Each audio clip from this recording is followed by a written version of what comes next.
Pemirsa Bursa Efek Indonesia mencatat perolehan dana IPO hingga Rp53,88 triliun sepanjang tahun 2023. Bursa Efek Indonesia menyebut terdapat 77 perusahaan yang telah mencatatkan sahamnya di BEI tahun ini dengan dana yang dihimpun sebesar Rp53,88 triliun.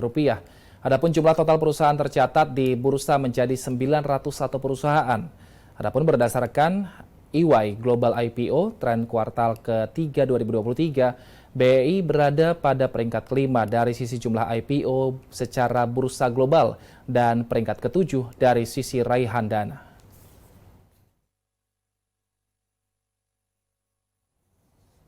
Dan untuk membahas lebih dalam terkait tren IPO di Indonesia, kami sudah terhubung dengan Prama Nugraha, Sekretaris Jenderal Asosiasi Perusahaan Efek Indonesia. Selamat siang, Pak Prama. Selamat siang, Mas Wilson. Baik, Pak Prama, ini BBI sudah mencatat ada 77 perusahaan yang mencatatkan sahamnya di tahun ini. Dengan dana yang dihimpun, tadi peringkat ke-7 Pak kita di 53,11 triliun. Ini bagaimana Anda melihat minat perusahaan untuk IPO di Indonesia? Ya, tentu ini suatu poin positif ya, bahwa semakin banyak perusahaan yang melakukan IPO di pasar modal ya, dan melihat bahwa pasar modal sebagai salah satu opsi pendanaan bagi perusahaan ya. Jadi ini suatu rekor yang dicapai di Bursa Efek Indonesia ya. Pencapaian tertinggi dibanding pencatatan perusahaan di tahun-tahun sebelumnya. Jadi kita harus patut apresiasi atas pencapaian ini, dan kita harapkan ke depan juga akan lebih banyak lagi perusahaan yang bisa untuk melakukan IPO. Baik, nah tapi di sisi lain juga Pak, ini banyak perusahaan yang IPO dengan nilai perolehan dana di bawah 1 triliun Pak, atau yang mungkin biasa disebut dengan IPO mini. Nah, Anda melihat fenomena ini bagaimana? Ya, ini tentunya adalah satu poin positif juga kalau kita lihat bahwa semakin beragamnya perusahaan yang melakukan IPO ya di pasar modal Indonesia. Artinya pasar modal Indonesia bisa menjangkau berbagai segmen perusahaan ya, baik skala besar maupun kecil yang menengah. Dan ini juga tentunya hasil dari adanya regulasi atau kebijakan oleh otoritas yang bisa memayungi ya semua segmen perusahaan ya, baik skala kecil dan menengah maupun juga skala besar. Sehingga kami melihat juga perusahaan-perusahaan tersebut tidak hanya perusahaan yang ada seperti misalnya di Jakarta, tapi banyak perusahaan-perusahaan di luar Jakarta, di daerah-daerah yang sudah melihat pasar modal ini sebagai satu opsi pendanaan. Tentunya ini satu poin positif yang kita patut apresiasi, dan kita harapkan juga ke depannya lebih banyak lagi perusahaan-perusahaan ya, baik di Jakarta maupun luar kota dengan berbagai segmen yang bisa melakukan IPO dan mencari sumber-sumber pendanaan di pasar modal.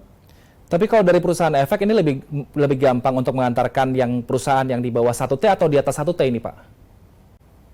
Ya, kalau kita lihat memang pada tahun 2023 ini sebagian besar perusahaan skala dari sisi jumlah emiten ya, sebagian besar untuk skala menengah gitu ya. Artinya bahwa pencapaian ini menunjukkan bahwa perusahaan-perusahaan tersebut dapat kita tawarkan juga kepada investor gitu ya. Ada investor-investor memang berminat untuk saham-saham tersebut. Di samping juga perusahaan-perusahaan skala besar gitu ya, memang bisa kita tawarkan pada investor-investor global untuk bisa menyerap saham-saham tersebut. Jadi masing-masing ada segmennya, dan masing-masing juga ada peminat untuk kemudian bisa diserap oleh masyarakat gitu. Nah, tapi kalau secara sektor Pak, ini perusahaan sektor apa yang memang dari sisi pendanaan ini membutuhkan likuiditas? Ya, kalau kita lihat secara sektor memang beragam ya perusahaan-perusahaan yang sudah melakukan go public di tahun 2023 ini ya. Dari semua sektor tersebut kita lihat memang ada tren khususnya untuk yang perusahaan-perusahaan skala besar ya. Ada tren di 2023 ini mungkin yang lebih ke arah seperti pertambangan maupun juga kepada renewable energy gitu ya. Kita lihat kemudian juga ada seperti yang mendukung industri seperti misalnya listrik ya. Nah, itu kan segmen-segmen yang ada appetite di situ ya, menjadi menarik buat investor, kemudian mereka bisa melakukan penawaran dalam skala besar juga. Di samping tadi tentunya untuk perusahaan-perusahaan skala menengah yang memang beragam ya, berbagai sektor yang bisa juga ternyata meraup pendanaan dari pasar modal. Nah, di sisi lain kan juga ini ada ketidakpastian global yang juga semakin tinggi ini Pak Prama. Ini bagaimana Anda melihat tren IPO ke depannya, apalagi di tengah berbagai macam resiko yang ada secara global? Ya, memang kita pahami ya, resiko ini selalu ada ya, tren pasar modal yang selalu dinamis. Kita lihat seperti sebelumnya pandemi, kemudian pasca pandemi terjadinya perang Ukraina Rusia, dan kemudian juga ke depannya ada potensi juga secara global yang memang challenging ya, kita bisa bilang seperti itu. Tapi kemudian kita juga lihat bagaimana upaya-upaya dari pemerintah kita, dari otoritas sektor keuangan ya, di Indonesia untuk menjaga supaya iklim ekonomi di Indonesia tetap kondusif ya, pertumbuhan ekonomi tetap baik ya, sehingga perusahaan juga tetap bisa ekspansi dan buat investor-investor juga tetap melihat emiten ini sebagai opportunity untuk melakukan investasi mereka gitu ya. Sehingga kami optimis gitu ya dengan rencana pertumbuhan ekonomi ke depan yang akan tetap baik gitu ya. Akan tetap banyak perusahaan yang membuka pendanaan pasar modal dan akan banyak perusahaan yang melakukan kegiatan corporate action seperti IPO maupun obligasi dan lain sebagainya. Kira-kira demikian, Mas. Nah, Pak Prama, kalau misalnya era suku bunga tinggi ini juga membuat pendanaan lewat perbankan dan juga surat utang menjadi lebih mahal. Apakah Anda melihat kondisi ini juga menjadi peluang agar opsi IPO ini lebih banyak dipilih, Pak? Ya, memang ini opsi pendanaan yang bisa dipilih oleh korporasi ya, baik dari sisi surat utang maupun juga dari sisi equity atau penerbitan saham ya. Tentunya ini berbalik lagi adalah bagaimana strategi dari masing-masing perusahaan gitu ya, dan kemampuan mereka untuk menerbitkan baik dari sisi surat utang maupun juga dari sisi equity atau saham gitu ya. Tapi memang kondisi adanya kenaikan tingkat suku bunga secara global gitu ya telah disikapi dengan baik oleh otoritas keuangan. Kita lihat bahwa bagaimana bisa BI menjaga tingkat suku bunga Indonesia tetap dalam kondisi yang cukup kondusif gitu ya, sehingga ekonomi tetap bisa terjaga dengan bagus. Kemudian juga perusahaan-perusahaan kita lihat masih juga bisa melakukan penerbitan dalam bentuk surat utang ya di tahun 2023 ini dengan cukup banyak gitu ya. Artinya bahwa itu masih melihat kedua opsi tersebut masih diminati oleh perusahaan untuk melakukan corporate action di pasar modal ya, baik di sisi equity maupun juga obligasi gitu ya. Nah, Pak Prama, kalau dalam kondisi sekarang ini sebenarnya lebih mahal untuk IPO atau surat utang nih Pak, dan mungkin lebih mudah yang mana di antara kedua ini? Ya, di antara kedua itu tentunya ini menjadi satu pilihan ya. Artinya kalau dari sisi surat utang, misalnya ada cost open yang harus dibayarkan dalam bentuk kupon kepada investor gitu ya. Dari sisi equity, di situ tentunya adalah bagaimana perusahaan juga bisa membagikan dividen kepada para pemegang sahamnya gitu ya. Nah, keduanya ada konsekuensinya, ada marketnya sendiri ya. Seperti kita tahu misalnya seperti surat utang lebih banyak ya, saat ini untuk korporasi dibeli oleh investor institusi seperti ya. Meskipun tidak menutup kemungkinan juga kita coba meningkatkan jumlah investor untuk di retail ya maupun juga individu yang bisa membeli surat utang seperti itu. Tapi kemudian dalam hal ini adalah bahwa kedua opsi tersebut tetap menarik ya. Kami melihat bahwa tahun 2024 ini akan tetap marak adanya penerbitan obligasi maupun juga IPO gitu ya. Karena tentunya balik lagi dari sisi investornya masing-masing memiliki profil tersendiri dan juga menyesuaikan juga dengan kebutuhan dari masing-masing perusahaan ya. Bahwa mereka ada yang memang kebutuhan untuk meningkatkan di sisi equity maupun juga melakukan ekspansi dengan menerbitkan obligasi ya sebagai sebuah pendanaan ya selain dari sisi perbankan juga gitu ya. Nah, ngomong-ngomong soal 2024 nih Pak, ini di tahun politik. Apakah mungkin Anda melihat ada perusahaan yang juga lebih wait and see gitu sebelum melantai di BEI? Ya, memang kita pahami juga ya wait and see ini terjadi gitu ya. Kita pahamin, kita bahwa kedepannya ada peristiwa politik yang sangat krusial ya di Indonesia, tapi berdasarkan pengalaman-pengalaman sebelumnya kita tahu bahwa peristiwa politik tersebut dapat berjalan dengan lancar ya sejauh ini, dan juga dari sisi ekonomi juga dapat terjaga dengan baik ya, sehingga kita berharap bahwa pasca pemilu ya tahun 2024 ini semua akan lebih confidence ya, sehingga akan menjadikan satu sentimen positif bagi investor gitu ya, bahwa kedepannya akan lebih ada stabilitas untuk pertumbuhan ekonomi, sehingga bagi perusahaan juga akan bisa lebih ekspansi ya, dan juga nanti juga bagi investor juga akan bisa meningkatkan investasinya di pasar modal. Baik Pak Prama, kita akan membahas lebih lanjut mengenai potensi di tahun 2024, tapi kita harus jeda terlebih dahulu. Pemirsa, tetaplah bersama kami di Investor Market Today.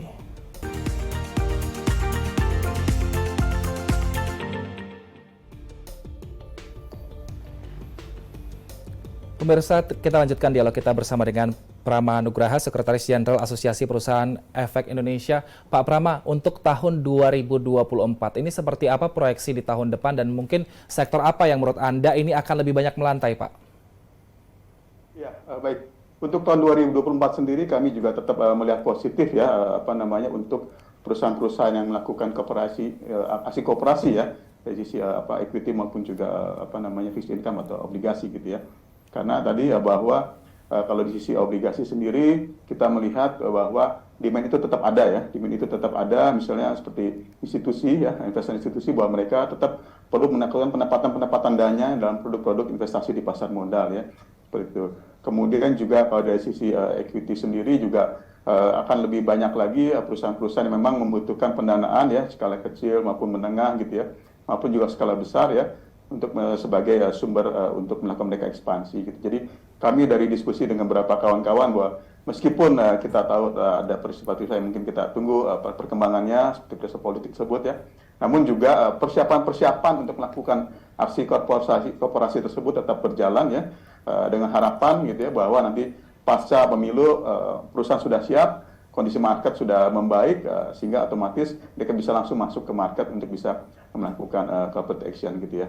Jadi kami melihat itu positif, dan dari sisi sektornya sendiri tentunya ini akan tetap beragam ya, kami melihat. Tapi kalau kita lihat tren di 2023 ini beberapa sektor yang terkait environment ya, seperti renewable energy ya, maupun juga pertambangan itu menjadi satu sektor yang tetap menarik di tahun ke depan ya. Kemudian juga sektor-sektor yang memang pertumbuhannya tetap terjaga baik seperti consumer goods ya, maupun juga industri dasar maupun juga agriculture, itu juga menjadi sektor-sektor yang potensi untuk kedepannya juga bisa melakukan penawaran pada market ya.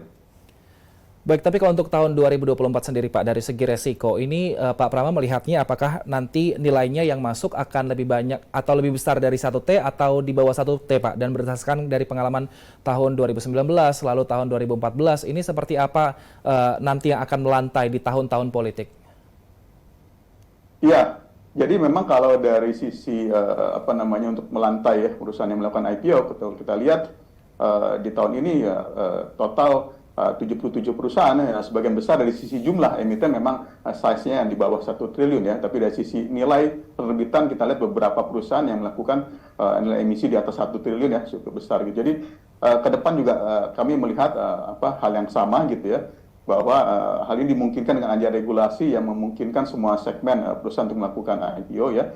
Jadi dari sisi jumlah kuantiti memang kita lihat akan juga banyak didominasi oleh skala-skala yang nilainya di bawah 1 triliun ya. Tapi kemudian kita juga pahami ada beberapa yang kami monitor sedang mempersiapkan untuk skala besar gitu ya di tahun ke depan untuk kemudian bisa meningkatkan nilai emisi di tahun 2024 ya. Nah, yang belakangan juga belum kedengeran nih Pak, ini perusahaan teknologi seperti unicorn besar nampaknya belum ada lagi yang melantai di BEI. Jika kita berkaca mungkin dengan Goto dan juga sebelumnya ada Buka, ini muncul sebagai salah satu pionir. Nah, ke depannya ini Pak, perusahaan teknologi apakah akan banyak lagi yang masuk ke BEI? Ya, kami memandang bahwa tidak menutup kemungkinan ya, artinya potensi ada juga di situ bahwa perusahaan-perusahaan sektor teknologi untuk melakukan IPO ya, di samping yang sudah ada. Tentunya ini juga nanti akan melihat juga menjadi pertimbangan juga ya bagi sisi investor bahwa perusahaan-perusahaan yang akan juga publik nanti teknologi dengan mempertimbangkan yang sudah existing ya, seperti tadi disampaikan dari sisi Goto maupun juga Bukalapak maupun Blibli, ini menjadi satu indikator atau sebagai satu pertimbangan pada saat nanti investor untuk bisa melakukan pembelian atau pemesanan saham-saham IPO sektor teknologi. Jadi tentunya akan menyesuaikan dengan melihat membandingkan yang sudah existing dan juga nanti dari sisi mungkin dari sisi valuasinya, dari sisi prospek bisnisnya, itu menjadi pertimbangan investor untuk kemudian mereka melakukan pemesanan untuk saham-saham IPO tersebut gitu ya. Tapi kalau dari perusahaan efek lebih berani nggak Pak untuk mengambil resiko ini, apalagi karena aset dari perusahaan teknologi ini tidak berwujud Pak? Ya, tentunya ini semua juga tadi kita sampaikan bahwa masing-masing ada segmennya, artinya seperti Goto maupun juga tadi Bukalapak atau Blibli, mereka juga memiliki investor-investor memang berminat di bidang tersebut gitu ya. Ini juga kan satu potensi ya ke depannya juga kalau ada perusahaan sejenis. Nah, ini kita bisa coba tawarkan juga pada investor-investor yang memang di segmen tersebut gitu. Jadi tentunya ini akan tetap jadi satu potensi ya, tinggal bagaimana misalnya kita mendiskusikan mengenai prospeknya maupun juga pertumbuhan perusahaan, nanti kemudian terkait dengan size-nya, valuasinya. Nah, ini yang nanti kita akan sepakati juga dengan mempertimbangkan performance maupun perusahaan-perusahaan yang sudah ada di market pada saat ini ya. Baik, nah kalau dari perusahaan efek sendiri ini Pak, saat ini apakah juga membutuhkan stimulus dari sisi regulasi atau kebijakan agar di tahun politik ini minat perusahaan untuk IPO bisa menjadi lebih tinggi Pak? Ya, kami melihat dari sisi regulasi atau stimulus yang saat ini yang sudah ada ya, sudah cukup baik sehingga kita lihat jumlah emiten juga sudah cukup banyak gitu ya. Total sudah 901 emiten ya, di mana tahun 2023 ini sudah ada 77 perusahaan melakukan IPO gitu. Jadi kedepannya juga kami yakin bahwa akan bisa mencapai tingkat yang cukup signifikan gitu ya, jumlah emiten tahun 2024 gitu ya. Untuk stimulus sendiri, kami memahami bahwa pada saat ini seperti misalnya dari Bursa Efek Indonesia telah menyampaikan adanya suatu semacam surat untuk minta agar perusahaan-perusahaan yang mau IPO ini kemudian setelah listing bisa di cover oleh analis ya, dalam bentuk laporan riset ya, selama setahun setelah listing. Nah ini artinya tujuannya supaya perusahaan-perusahaan tersebut dapat dipantau ya perkembangannya, progresnya oleh analis untuk kemudian nanti didistribusikan hasil reportnya tersebut kepada investor agar sehingga investor menjadi mendapatkan informasi ya secara objektif bagaimana performance perusahaan-perusahaan IPO itu pasca IPO sampai dengan 1 tahun ya setelah listing gitu ya, sehingga informasi tetap tersebar sehingga investor bisa tetap memantau perkembangan perusahaan untuk kemudian menjadi pertimbangan dalam investasinya. Nah ini sangat bermanfaat ya bagi perusahaan-perusahaan yang untuk mau IPO nanti pasca listing tentunya akan terus dipantau oleh investor sehingga investor akan terus berminat untuk melakukan investasi pada perusahaan tersebut. Ya itu mungkin salah satu poin yang bisa jadi positif ya untuk bisa meningkatkan juga minat investor kepada perusahaan yang melakukan IPO ya. Baik, tapi kan itu kan dari segi publikasi Pak. Kalau dari sisi perusahaan sendiri ini apakah perlu ada hal lain yang ditambahkan supaya perusahaan-perusahaan ini lebih tertarik untuk melantai di bursa? Ya, artinya gini, kalau untuk perusahaan-perusahaan sendiri kita lihat misalnya dengan adanya beragam segmen yang sudah bisa masuk ke market ini, artinya peraturan-peraturan ini sudah bisa menjangkau dan bisa memenuhi ekspektasi daripada perusahaan-perusahaan untuk melakukan corporate action ya. Tapi ke depannya mungkin juga kita bisa pertimbangkan untuk kebijakan-kebijakan yang bisa mendukung pertumbuhan untuk pengembangan produk-produk mungkin yang lebih arah tematik ya, seperti misalnya selain IPO untuk penerbitan obligasi gitu ya. Bagaimana misalnya ke depan ada peningkatan penerbitan obligasi yang secara tematik seperti green bonds atau sustainable bonds. Nah ini kan kita perlu dorong lagi ya supaya lebih meningkat, karena ini kalau di luar negeri sudah sangat familiar ya, sudah cukup banyak berkembang produk-produk seperti ini gitu ya. Nah ini yang kita harapkan juga bisa lebih tingkatkan lagi di pasar modal Indonesia. Nah mungkin salah satu opsinya adalah bagaimana juga meningkatkan demand ya, dari sisi demand itu ya atas produk-produk tematik ya, misalnya green bonds gitu ya ataupun sustainable bonds. Nah ini mungkin nanti dari sisi investor ya, baik sisi institusi atau fund ya yang bisa didorong untuk bisa lebih menyerap produk-produk tersebut ya, seperti misalnya penerbitan fund-fund berbasis tematik tersebut ya, sehingga adanya peningkatan demand ini bisa meningkatkan juga atau mendorong ya supply dari produk-produk tersebut ya, sehingga mendorong perusahaan-perusahaan atau emiten maupun juga penjamin emisi untuk bisa memproses penerbitan produk-produk tematik tersebut. Ya. Baik, nah di era suku bunga tinggi nih Pak, ini kan resiko juga tinggi. Lalu bagaimana Pak Prama ini melihat tren perilisan obligasi nanti di tahun 2024 ini, apakah makin marak atau justru makin lesu nih Pak? Ya, kalau kita lihat tren penerbitan obligasi ya, kalau secara historis memang di tahun 2023 ini kita lihat ada 99 penerbitan obligasi dari 56 penerbit dengan dana dihimpun sebesar 110 triliun ya. Memang itu merupakan terjadi sedikit penurunan dibanding tahun 2022 yang sebanyak 122 emisi senilai 152 triliun ya. Ya mungkin sedikit banyak memang akan ini terdapat juga dari sisi kenaikan suku bunga. Tapi kalau kita lihat juga bahwa bagaimana upaya dari otoritas sektor keuangan untuk menjaga suku bunga di Indonesia tetap stabil ya, tetap terjaga ya, sehingga kemudian akan memberikan pandangan bagi para pelaku ya bisnis gitu ya, untuk bisa memproyeksikan ke depannya kira-kira berapa besar cost of fund yang harus mereka tanggung apabila melakukan penerbitan dalam bentuk obligasi gitu ya. Nah, tentunya ini yang penting adalah bagaimana stabilitas terjaga ke depannya, dan juga di sisi suku bunga kami berkeyakinan juga bahwa dari sisi otoritas keuangan akan terus menjaga ekonomi ini tetap stabil, dan juga sisi suku bunga yang stabil, sehingga perusahaan juga dapat melakukan penerbitan surat utang ini ke depannya tetap marak juga di tahun 2024 ya. Baik, nah Pak Prama, sejauh ini nih, sentimen apa Pak yang kira-kira dinantikan pelaku pasar dan juga perusahaan ini agar bisa lebih agresif nanti untuk melakukan aksi korporasi di tahun 2024, di tahun depan Pak? Ya, tentunya banyak faktor ya untuk sentimen di market ini yang berpengaruh, seperti dari sisi global yang memang kita tidak bisa kita kendalikan, namun juga dari sisi faktor lain mungkin tentunya pertama ada bagaimana perkembangan di sisi politik yang kita harapkan juga akan berjalan dengan lancar ya, seperti yang sebelum-sebelumnya. Kalau kita pantau memang pasca peristiwa Tol itu adalah ekonomi tetap terjaga, dan market juga akan menjadi lebih tumbuh lebih baik, sehingga transaksi di pasar modal akan terus meningkat gitu ya. Dan ini juga akan meningkatkan juga jumlah perusahaan yang berminat untuk melakukan aksi kooperasi di pasar modal gitu. Jadi sentimen makro maupun juga sentimen ekonomi dari sisi global maupun juga dalam negeri ini yang memang terus menjadi perhatian investor gitu ya, untuk kemudian nanti dengan terjaganya demand dari investor ini juga akan meningkatkan jumlah perusahaan untuk melakukan aksi kooperasi di pasar modal. Baik, terima kasih Pak Prama Nugraha, Sekretaris Jenderal Asosiasi Perusahaan Efek Indonesia. Kita harapkan kondisi global dan juga kondisi tahun politik Indonesia ini tidak menyurutkan perusahaan untuk melantai di Bursa Efek Indonesia. Terima kasih Pak Prama, sehat selalu.